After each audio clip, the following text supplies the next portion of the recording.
नमस्कार प्यारे साथियों। हम पुराने पेपरों को देख रहे थे आरपीएससी के। उसी श्रृंखला में हम आज आगे के प्रश्न देखेंगे।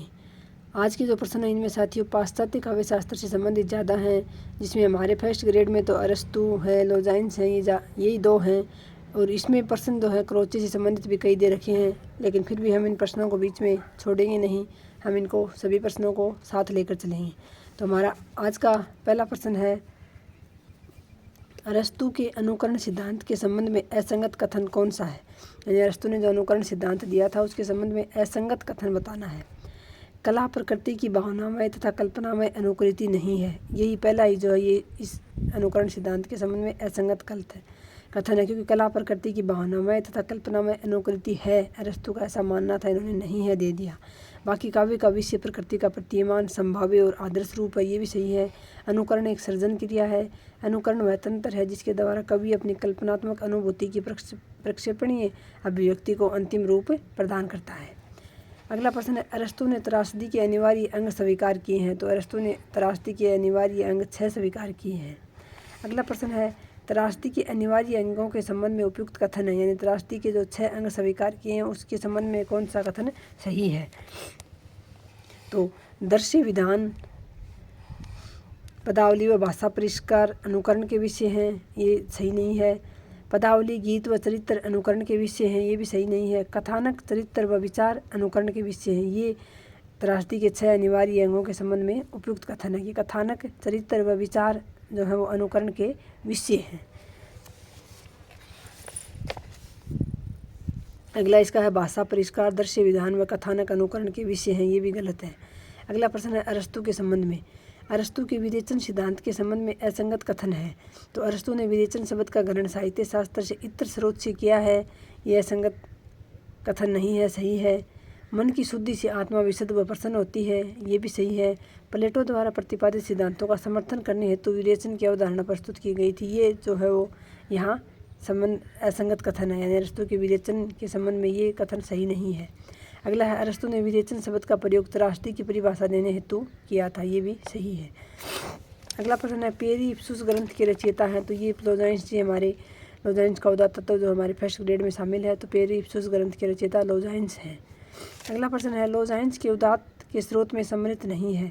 तो भावावेश की तीव्रता है, गरिमामय रचना विधान है, अत्यधिक शब्दाडंबर, ये उनके उदात्त के स्रोत नहीं है। समुचित अलंकार योजना, ये भी उनका उदात्त स्रोत है। अगला प्रश्न है, लोजाइन्स की उदात्त संबंधी मान्यता अनुसार असंगत कथन है। तो विषय साधन नहीं साध्य है। तो लोजाइन्स की उदात्त संबंधी मान्यता अनुसार ये असंगत कथन है, सही नहीं है। यानी विषय साधन नहीं साध्य है, जबकि सही कथन है, प्राचीन काव्य अनुशीलन आवश्यक है, विशद बिंबों की योजना उपादेय है, विषय का विस्तार पूर्ण होना आवश्यक है। अगला प्रश्न है, क्रोचे से संबंधित क्रोचे की मान्यता नहीं है। तो सहज ज्ञान और प्रत्यक्ष ज्ञान में अभेद है, ये क्रोचे की मान्यता नहीं है। समय में प्रकाश ज्ञान बौद्धिक ज्ञान से स्वतंत्र व स्वायत्त होता है। अभिवेचना ज्ञान रूप और काव्य प्रकाशन क्रम रूप है। कला एक आध्यात्मिक प्रक्रिया है, ये क्रोचे की मान्यता है। अगला प्रश्न है, क्रोचे के अनुसार कला की सृजन प्रक्रिया से जुड़ा अनिवार्य चरण नहीं है।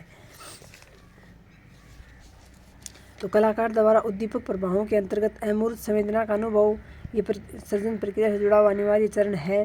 बिंब विधान के माध्यम से मानस स्तर पर अभिवेचना की पूर्णता, कल्पना शक्ति के माध्यम से उद्दीपक प्रभावों का संश्लेषण तथा अन्वय, ये भी उनकी प्रक्रिया से जुड़ा हुआ अनिवार्य चरण है। अगला जो है, मानस अभिवेचना का भौतिक स्तर पर कला आदि के रूप में अवतरण, ये उनके संबंध में असंगत अनिवार्य चरण जो है वो नहीं है।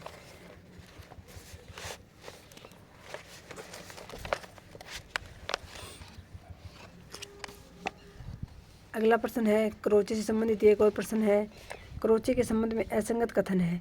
तो क्रोचे का अभिव्यंजनावाद सिद्धांत केवल काव्य पर ही लागू नहीं होता, सभी ललित कलाओं के लिए समान रूप से महत्व रखता है, ये सही है।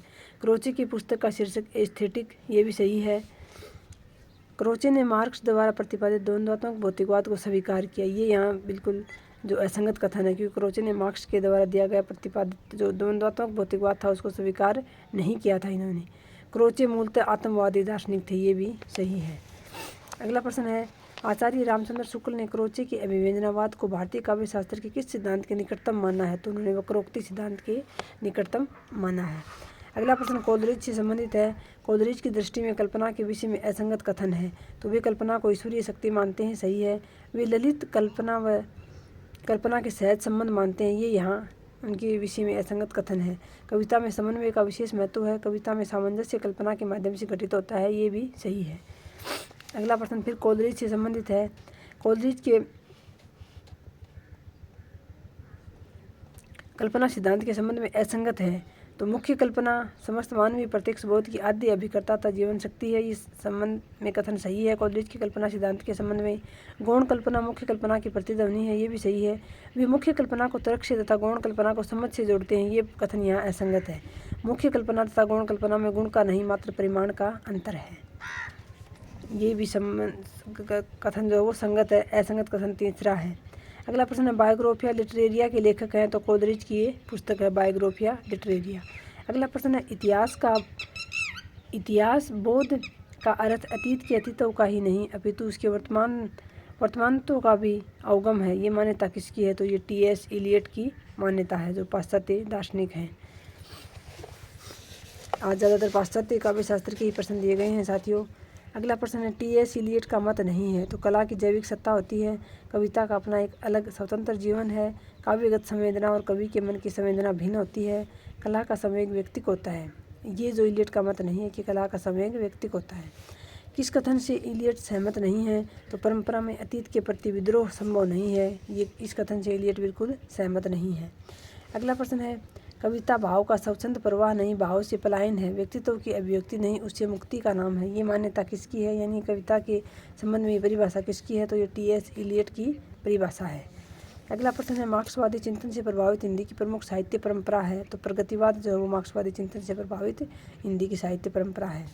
अगला प्रश्न है मार्क्सवादी साहित्य चिंतन के अनुसार उपयुक्त कथन नहीं है। मार्क्सवादी जो साहित्य लिखा गया उसके चिंतन के अनुसार उपयुक्त कथन कौन सा नहीं है? तो कला अपने सभी रूपों में सर्वोत्तम सामाजिक गतिविधि रही है, ये उपयुक्त कथन है मार्क्सवादी चिंतन के बारे में। अनुभव या बोध की कलात्मक अंकन की प्रतिभा जन्मजात रूप में प्राप्त नहीं होती है, ये भी सही है। यथार्थवादी चित्रण यथार्थ की मात्र नकल है, ये जो है वो मार्क्सवादी चिंतन के विषय में सही कथन नहीं है। कला के अभिप्राय संदेश सार तत्व व रूप शिल्प में बदलाव होता रहता है, ये भी सही है। अगला प्रश्न है साहित्य के महत्व के संबंध में मार्क्सवादी सिद्धांत विषय असंगत कथन है। तो साहित्य वर्गों के बीच विचारधारात्मक संघर्ष में महत्वपूर्ण अंग है, ये कथन जो है ये साहित्य के महत्व के संबंध में मार्क्सवादी सिद्धांत विषय की कथन जो है वो संगत है, सही है। यानी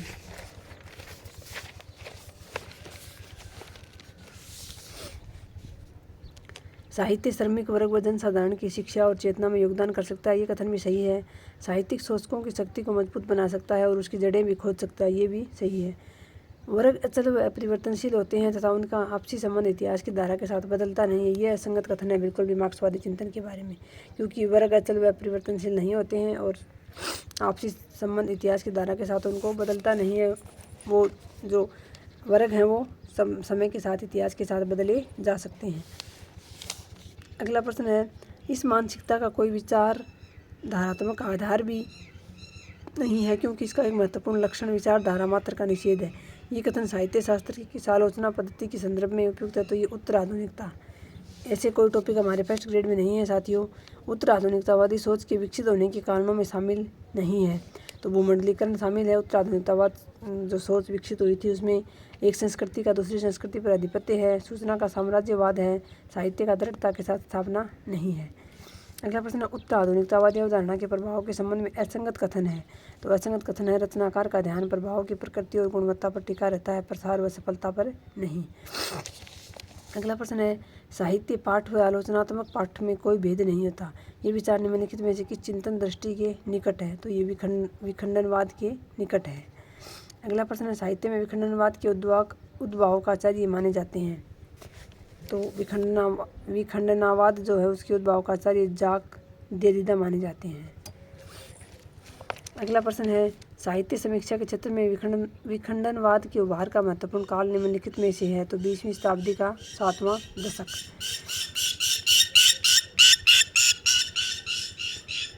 ये कहानी 16वीं शताब्दी के बाद की लिखी हुई है और रास्तों में प्रक्षिप्त हुई है। पद्मावती समय के विषय में ये कथन किसका है? तो हजारी प्रसाद द्विवेदी जी का पद्मावती समय के बारे में ये कथन है कि ये कहानी 16वीं शताब्दी के बाद लिखी हुई है और रास्तों में प्रक्षिप्त है। प्रक्षिप्त का मतलब बता चाहती हूँ कि बाद में जोड़ी गई है। मन अति भयो उल्लास बिकसी जनु कोक किरण कवि, कोक किरण रवि अरुण अधर तीय सधर बिंब फल जाने कीर छवि। उक्त काव्यांश में किसके उल्लास का उल्लेख है? तो ये पद्मावती के उल्लास का उल्लेख है। कमान बाण छूटे ही अपार लागत लो इस सारी धार, घमसान धान सब वीर शेत घन स्रोत बहत असरकत रेत। उक्त पंक्तियों में किसके मध्य होने वाले युद्ध का वर्णन है?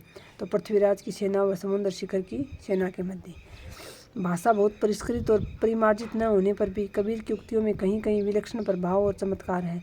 प्रतिभा उनमें बड़ी प्रखर थी, इसमें संदेह नहीं। कबीर के संदर्भ में ये कथन किसका है? तो ये हमारे जाने माने जो आलोचक हैं आचार्य रामचंद्र शुक्ल जी, उन्हीं के बारे में कथन है। कई बार इतना भी आ जाता है कि प्रतिभा उनमें बड़ी प्रखर थी। ये लाइन किसके बारे में है? तो कबीर जी के बारे में है। और किसका कथन है? तो आचार्य रामचंद्र शुक्ल जी का कथन है। अषड़ियाँ जाही पड़ी पंथ निहारी निहारी, जिब बढ़िया छाल्या पड़िया राम पुकारी पुकारी।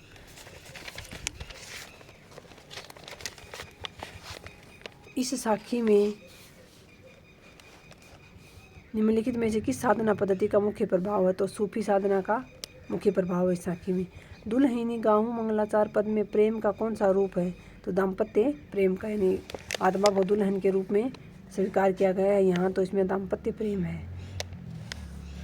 अगला प्रश्न है, एक अचंबा देखा रे भाई ठाडा सिंह चरावे गाई, पहले पूत पीछे बही माई चेला के गुरु लागे पाई, जलती मछली तरवर ब्याई पकड़ी बिलाई मुर्गे खाई, बेल ही डारी गूंगी गूनी घरी आई कुत्ता कूं ले गई बिलाई, तली करी सासा ऊपरी करी मूल बहुत भांति जड़ लागे फूल, कहे कबीर या पद को बूझे ताकू तीनों त्रिभुवन सूझे। पद के संदर्भ में असंगत है, तो मतलब ये किस में लिखा गया है? तो उल्टपासी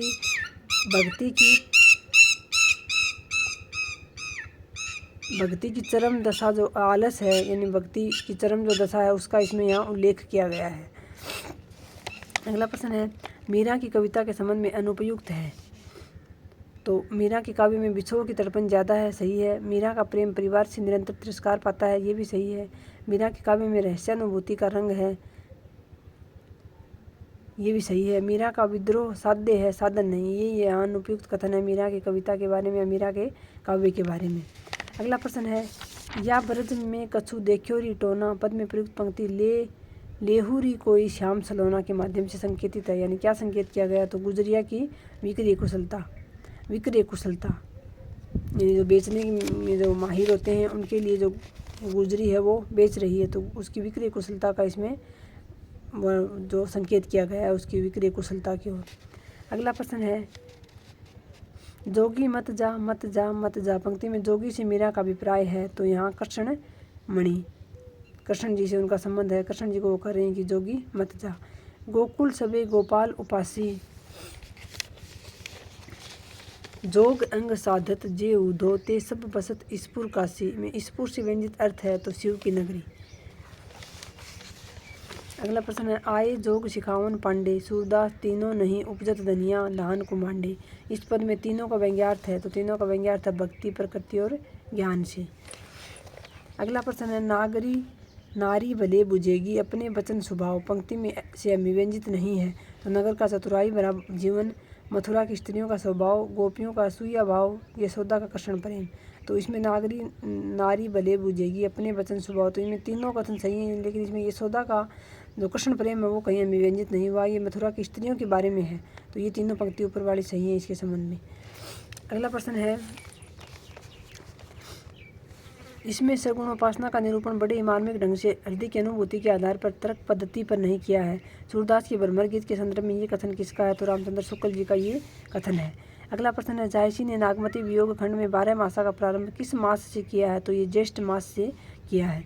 टप टप बूंद पर ही जस ओला बिर है पवन होई मारे झोला, पंक्ति में आचार्य रामचंद्र शुक्ल ने रेखांकित अंश से क्या से ग्रहण किया है? तो वात के प्रकोप से अंग का सुन हो जाना। अगला प्रश्न है, जे ही पंखी के नियर होई कहे विरह के बात, सोई पंखी जाई जरी तरीवर होई निपात। आचार्य रामचंद्र शुक्ल ने इन पंक्तियों में क्या माना है?